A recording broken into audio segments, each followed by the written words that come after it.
today. Is tech really focused on diversity, equity, and inclusion, or is it just PR? Then Google gets in trouble again for firing its AI ethics leader. And can you use algorithmic takedowns to limit free speech? Beverly Hills cops think you can. I'm Alexis Scordato, and this is Future Forward. I am Stephen Rosenbaum. Let us launch. Hey, Alexa. Hey, Steve. So, we've been taking this pod in some different directions over the last couple of weeks. We've been bringing guests on. And what we're finding is, generally speaking, they're just way smarter than we are. Totally, 1000%. And so as we're talking today about DEI, we wanted to bring on a guest, and my coworker and friend, Abram Maldonado. Hey, Abe. Oh, wait, you're muted.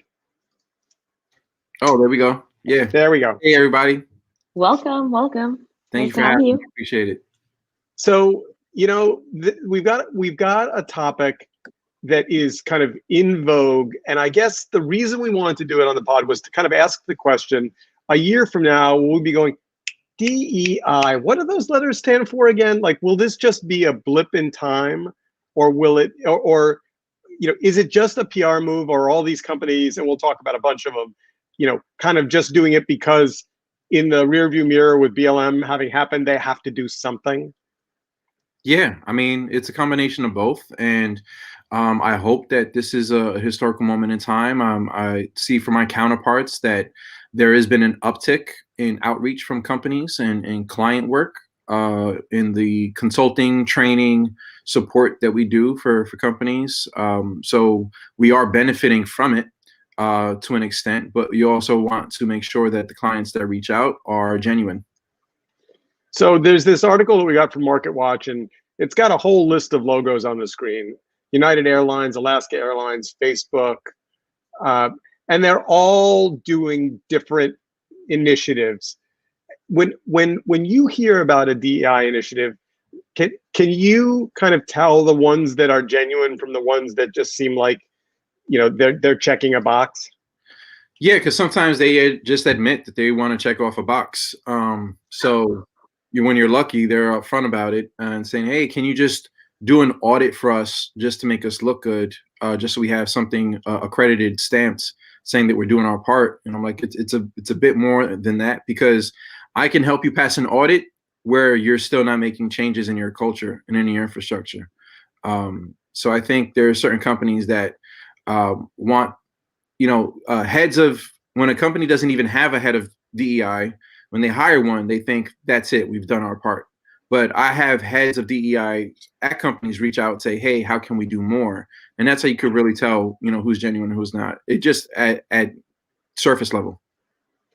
So let me ask kind of a question I think about a lot. Like, when you walk down the street and there's a musician playing and you throw $2 in the bucket in front of them stand there for a minute, like, it feels good. You help the musician out, but like, it doesn't change dramatically the state of music in the world or this musician's life.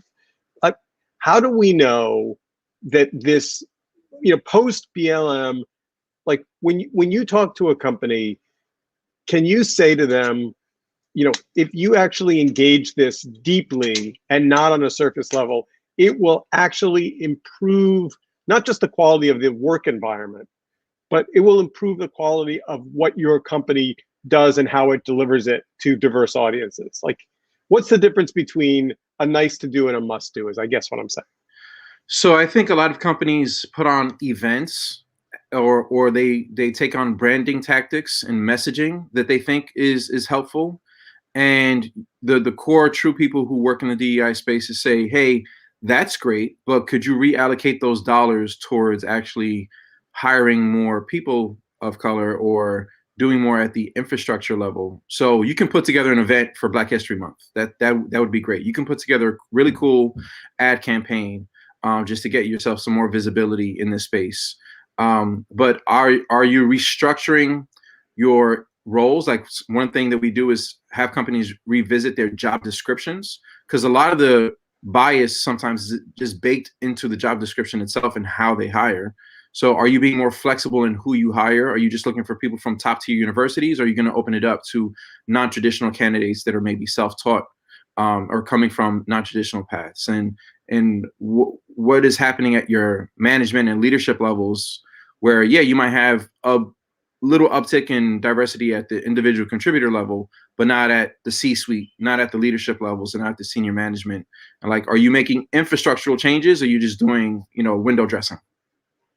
So, I think of this in terms of looking at the diversity of an audience, which is, if you're a company that wants to reach a mass consumer audience and you're not speaking authentically to the diversity that's in your audience, they can tell that, right? I mean, like, and I think it's hard to explain to executives, that the voice of your company needs to have different people in it now. Like that, like the idea of having a white middle American voice in this diverse country just doesn't work.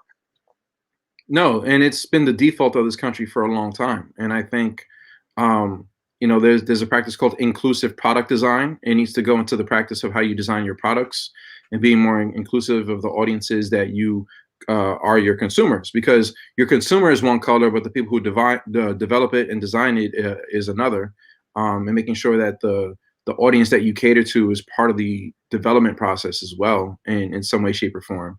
So inclusive in the product design, and inclusive in who's crafting these messages at your company. I know women of color that have been reached out to dozens of times to take the photo shoot for that company anytime they want to do something cultural, and it was always the same Black woman. And she's like, I'm really tired of being your go-to, literally like poster woman every time you want to put together a campaign for people of color. Just hire more people of color, so it's not just me doing this. And it happens at a lot of levels. But anytime a company reaches out and says, hey, I want to have you help us increase our pipeline, a more diverse pipeline, we always say, well, we got to look under the hood, because we got to make sure that your work culture is embracing of that community, because we're not going to send people your way who aren't going to feel comfortable and welcome there. So we've worked together for a year. And the thing that I'm always struck by in the way that you have this conversation when we've talked about it is, I mean, you've been dealing with these issues your whole career. And, I assume there are days or moments where specific situations make you so frustrated you get angry, but you seem to have this very kind of even, like, we're moving in a direction, we're going to, like if you ever lose your temper, I've never seen it. No, but I have been the Luther. And if people don't know that reference, it's like the Key and Peele reference. I have been the Luther to Obama. I found people who are smarter, more savvy than me in the corporate space, where I'm like, look, I'll be the Luther that needs to say the things that need to be said. You can translate it into corporate speak if you want, if you think that'll come across better. And we've played those dynamics too. His name is Jamal, and he's done a great job of toting that line, because he had more corporate experience than I did. I was more straight to the point. But even my version of straight to the point is not too passionate, because, again, as a man of color going into these offices, if you get too passionate, they get scared. So you got to understand how to do it in a way that doesn't scare the person that you're trying to help change their culture. Has the last year really been, like, in terms of you looking at it on a longer time horizon, does it feel like we'll look back on 2000 and be like, that was a moment when things actually changed, or is it part of a longer trajectory? It's always part of a longer trajectory. There's been waves when the companies, organizations, different communities, ally communities have done more to appear more woke, or there's always been social movements that have had, like, peaks and valleys.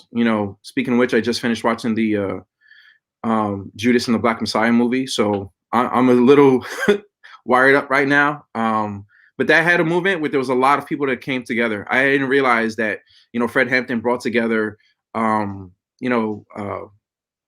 folks that, the Aryan race, organizations, as well as the Young Lord organizations, the Latinx organizations at that time, and brought them all together to form that Rainbow Coalition.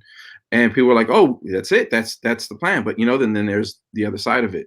I think there's definite an opportunity now to take advantage, because right now what I'm seeing, like in person, is that a lot of people who wanted to support before and didn't want to give dollars are now giving dollars. They're like, all right, look, I want to support, I want to do more. Before you would get, hey, how can I contribute with like product sponsorships, or how can I just help give you some in-kind support, in just to throw our name on it. Now they're like, look, our company needs to show that we're serious about this, so now we're actually cutting checks. But it's what we do with those checks and what we do with those opportunities to help really change infrastructure. And I think there'll be more changes to come for sure. So MailChimp came out with this, there have been issues inside of MailChimp, and there were bias allegations, and the CEO came out and gave this kind of mea culpa, we have work to do on pay equity, but the company denied bias allegations. How do you look at that kind of a story and say, some of this is just a trend, some of this is just, companies that have been inequitable for a really long time being called out on it? I read it twice and I couldn't quite decide how I thought MailChimp came down. I would say that headline would have read better if it just said MailChimp identifies bias in pay equity. Company says we have work to do. Just admit your problem and then admit you have work to do, and you'll be fine, right? Like, you don't have to deny the bias. The bias is there. You can't deny that the bias isn't there. So, it's going to take, companies to go in and say, let's do an implicit bias, study. Let's see where the biases are baked into the infrastructure of your organization, whether you realize it or not. And implicit means you're not realizing it, right? And, I appreciate when companies come out and do transparency studies, transparency reports, where they show no one's asked for their EEO data, right? Like what's the percentage of people of color that work at your organization at every level? Without it being requested, people just put it out there and say, look, it's in the single digits. We understand that. But next year, we want to get it from 2% to 3%, 3% to 4%. A lot of companies, if it's not an impressive number that they're proud of, they're going to hide those numbers. So I'd rather you be open about it and say, look, this is where we are. I identified the biases and we're going to correct them. And yes, we have work to do. So I guess, how do you balance calling companies out in a way that is pointed and targeted versus kind of supporting things that are moving forward? Like, I guess I'm thinking about the Golden Globes. So the Golden Globes, they've got Spike Lee and his wife and his 2 children on stage giving away the awards. But somebody, when I mentioned that to them the other day, said, yeah, that's because there aren't enough winners and there aren't enough nominees in enough categories. And they're essentially, the phrase was, somebody said, yeah, they're trying to blackwash it. Like, I mean, you've tended to stay out of the finger pointing, right? I mean, yes. Well, you don't get anywhere with companies by finger pointing at them, but there have been people calling out. You're like, and it takes brave people within an organization to step up and call them out, not whistleblow, but like, look, things need to change here, and I'm not afraid to go to the C-suite and say things need to change here. So I think people within the allies are important too, because I think there's people within the Grammy Academy that can speak up, that can say, look, or the Oscars, and say, we need to make some changes here. And it doesn't have to be people of color to make those requests and make those suggestions. That's usually where the allies help. And that's usually where we rely on allies too, of like, look, you're our white counterparts. And if you're up there with us saying these things are equally as important to you, then, if my point doesn't come across, then maybe when you say it, it will. So what, as an organization leader, what are the things that we can do, the company leaders, the CEOs, that aren't check boxes? Is it a number? Is it a number? Is it a No, I don't think it's a number, but I think it's like your company's going to tend to fall into patterns, whether they're patterns based in bias. But if you recognize those patterns and you say, hey, by default, this is how things have ended up here at this company, and it's not okay. So let's like, how do we pull ourselves out of these patterns by revisiting where the bias is that is igniting them and starting these cycles. So for instance, one of the topics that come up a lot in tech that I deal with tech companies is that some of the more traditional, like corporate-based SaaS companies will just have like a blanket minimum requirements, 2 years experience in every role, right? Even at entry-level role, let's say in tech as a software engineer. But a lot of these boot camps for people that are coming from underserved communities are graduating folks in 6, 10, 12 months, right? So if you're graduating folks out of a boot camp in 10 months and they're ready to enter the job market and they've put in the work, hire them, right? Like you're like, oh, I'm sorry, you don't meet our 2-year requirement, right? Well, you're not changing with the times. The times are showing that, the Flatiron schools of the world, the General Assemblies of the world, like all these things are graduating people under 2 years. So then you need to recognize like, oh, this is how people who don't have top tier 4-year universities are getting the skills to get into the workspace. I need to change with those times and say, so long as you have the experience and you can pass our engineering tests, you're hireable. Not saying we have a 2-year, 4-year minimum to kind of like in default kind of say, hey, you still need to come from a university. And companies will say, oh, I didn't realize we can change our job description, right? They just think like it's written in stone and we can't change it. And you look back like, oh no, we actually can say, yeah, that's fine, we could change it. For for people who are looking for jobs who care about DE&I, what do you think is a litmus test? Like if there's one question you could ask a company saying, what are you doing in this space? Do you think is maybe even like a universal like pulse check on whether they are taking it seriously or not? Is it as simple as, do they have a full-time person who is actually thinking about this 40 hours a week? At the company? Yeah. Yeah. So there's definitely like I actually have a 30 question questionnaire that I can give companies to say, hey, this is questions that you need to answer to think about your work culture. So yeah, do you have a dedicated headcount and department around diversity? If not, in addition to that, do you have a work level steering committee, right? Sometimes they just call them like a working group where it's across leadership down. Is just a safe space committee where that comes together and says, all right, we're going to be a leadership council at the company around DEI, and then take the issues up to C-suite whenever there's things that need to happen at the internal level. ERGs, employee resource groups across the board, right? And not just having like just the basic ones like, oh, here's our Black one and here's our Hispanic one, but like, do you have a working parents ERG? Do you have one for, non-binary folks in an ERG? We're different groups that, working moms, right? And you have those ERGs, and do those ERGs have budgets, right? Or are now they going to be bothering the C-suite like, hey, we need budget to put in an event, or we need budget to do these different things, do a HBCU hackathon, can the company give us money for that? Or, are you going to give us money for the year on that? So ERGs are important. Headcount is important in the chief diversity area. And I've seen companies have nothing ever, right? And then we came in, helped them establish the steering committee first. First, it went safe spaces. So safe spaces are important, where like employees can get into a conference room and talk about whatever's on their mind, whatever issues are happening at the company, right? And then take those up to the steering committee so that they feel supported and organized, and it's not them stepping out on a limb. So sometimes the spokesperson of the steering committee will say, hey, I'll take the issues up for you, so that way you don't have to say it yourself. Take that to like the CEO, the CPO, the head of HR, and then now, all right, now that we have that, let's set up some work streams to address staffing. Let's address, there's no gender neutral bathrooms here. Let's address, what are the things under the hood that we need to change? And then when you change those things, word gets out on Glassdoor, word gets out on LinkedIn, and then people start wanting to apply to your company where before they were staying away.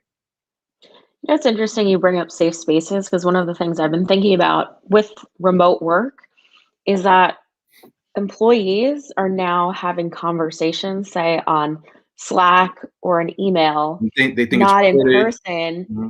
And I actually wonder if people are aware that maybe it's not necessarily safe because your affinity group Slack channel can actually be monitored by your Yeah. employer. Has that come up in conversation this year as we've moved to distributed teams? Oh yeah, there's definitely, we have like offline spaces that are not associated with the organization. Like if the organization's on Microsoft Teams, then there's an offline group on Discord of employees talking behind the scenes. So the back And channel. Okay. it's a back channel, and it continues. That back channel continues with folks that maybe have been fired, so that way they can report back, like, "Hey, why did you get fired? Is everything okay? You know, is there anything that we need to look at within the company for those that are of us that are still here to just like make sure that doesn't happen to somebody else?" So a lot of those things are happening on the side, whether companies realize it or not. Yep.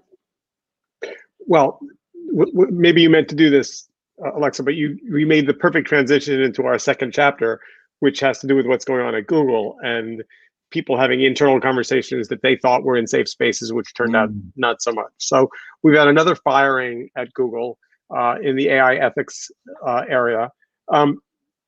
And I have to say, this feels to me not just like tone deaf, but something more serious than that. They really are. There really is. I'm going to use a word, and then I'm going to get in trouble for it. But it feels like there's a purge at Google of trying to kind of fire out of the company dissent. They're definitely setting a tone, for sure. And the tone is, don't criticize us using our email servers or our Slack channel, because we're going to monitor all of that, and we're going to, So in fact, this ethics leader, the woman who's now being fired, this is the second one, this is Margaret Mitchell, was fired after an investigation of her use of corporate email. Yeah, I think it's just it almost feels like the corporate messaging is we care about DEI, but their actions are sort of saying something else, like we can't be bothered, don't cause trouble, don't be a nuisance, don't question authority. So it's really unfortunate. But it's sad though, because I can't really say I'm surprised. Remember, don't be evil? That feels like such a distant memory. It's that we're so far removed, I think, from that. Now, having said that, the other thing I think that companies, so there's an internal upheaval going on at the New York Times, which is not dissimilar. One of the things I think that's worth remembering and thinking about is, it used to be, if you worked at a big company, the only way you could actually get together with other employees if you had an issue was you could whisper in the lunchroom, but that really didn't work. Or you could get together after work and have a drink somewhere in the neighborhood. But during the working hours, when you were in the building, you were in the building. And now there is this whole, part of what's changed, partly because of remote work and partly because of Twitter and Slack and other channels, is, small groups of employees that have issues get to speak to other groups of employees that have issues, to Abe's point, in secondary and tertiary communications channels. They set up a signal group, and all of a sudden, these issues that you could essentially, as a big company, brush off, now generate important internal dialogue, and they have to be addressed. So the addressing part is the tricky part. I was in a conversation in a group, I might have been on Clubhouse, where like the concept of like being willing to die, right, literally, figuratively, right, and maybe I'm still kind of tightened up from the Black Panther movie, but at work you have to be willing to get fired in order to make real change, because the whispering and like not wanting to address things is going to have you working at a certain, operating in a certain mode, versus like if you don't care what happens to you at that company and that change needs to happen regardless. So what you're seeing here is that there are certain people, whether they were willing to or not, that it's happening to, but in order to bring up those things without worrying about recourse, you have to be willing to take on the consequences, and you will see some changes maybe at the expense of certain people. And at Google, I think we will see some change because of the attention that's being brought, but it's at the expense of 2 people so far. So it's almost like a rebirth of the unionization movement, but in a new digital form. So this is what Google is saying they'll do. They have 4 bullet points. They say they'll tie pay for those at the vice president level and above, partly to reach diversity and inclusion goals. They'll streamline their process for publishing research. They'll increase staff related to employee retention, and they'll enact new procedures around potentially sensitive employee exits. What does that mean? That probably means that if you're about to get fired, that you're gonna have to, I don't know, they're gonna lock it down. They're probably gonna find a way where you're not you will be incentivized to not air out your grievances publicly, They're which gonna is buy what a your lot of silence. people have done. Yeah.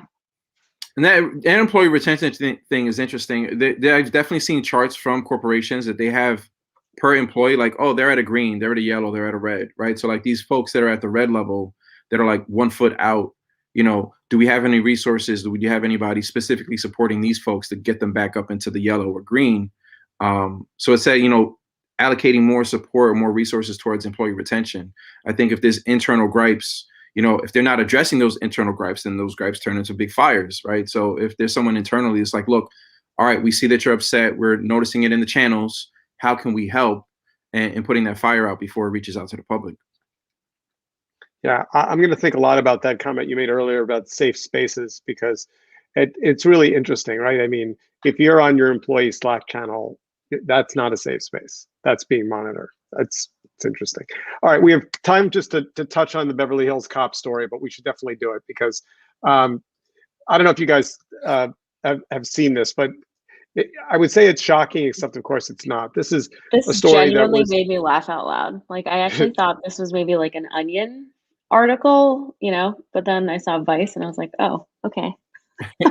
so this is Beverly Hills cops are playing Sublime's Santeria to avoid being live streamed. They're playing popular copyrighted music loud enough that somebody who's walking up to them with a live stream camera is going to have that live stream shut off because it's a copyright violation. Wow. So they're banking on the fact that Instagram has like a sensor for live streams where it'll like shut the feed off. And then worst case, if it does get posted onto a feed, that they could then issue a DMCA takedown because the video contains copyrighted material.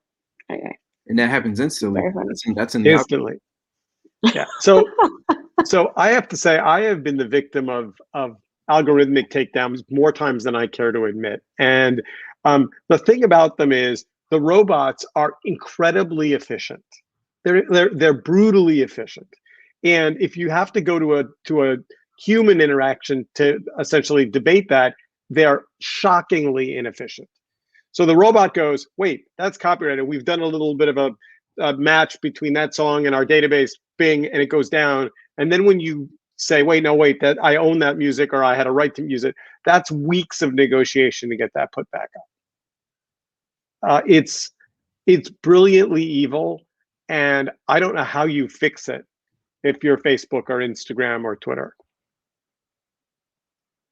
I think people got to get savvier on how they record. Maybe recording without the platform first, but then then it's local to your device, and your device can be taken away. So that's the power of live streaming. I think people got to get a bit more savvy. I know TikTok, you can put it up as a sound, and then sometimes the work to do the matching happens later after it's up there as a sound, and the content library is trying to find who the owner is.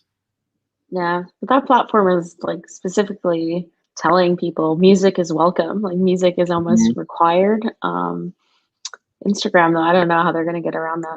That's crazy. But yeah.